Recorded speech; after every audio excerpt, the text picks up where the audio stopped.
No, kakšni so vtisi? Torej, vtisi festivala poezije in vina na Ptuju. Še enkrat. Torej,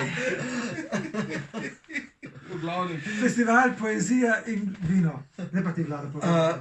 Na Ptuju nam je ostal v lepem spominu, zelo dobra organizacija je bila, potem zelo dober izbor nastopajočih. In nastopajočih in tudi zelo smo se lepo imeli, sodelovali, sploh pa recimo povorka naslednji dan mi je ostala pa še v največjem in najlepšem spominu.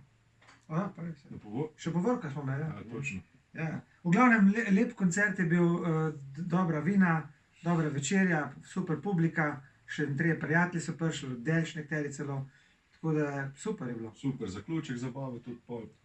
Ja, lušno smo prespali celo noč, mislim nismo spali, pardon, lušno je bilo celo noč. To je bil ravno pravšnji koncert, da nas je dvignil, publika nas je dvignila, mi smo dvigli njih in od takrat naprej je Orlek začel praznovati 30 let.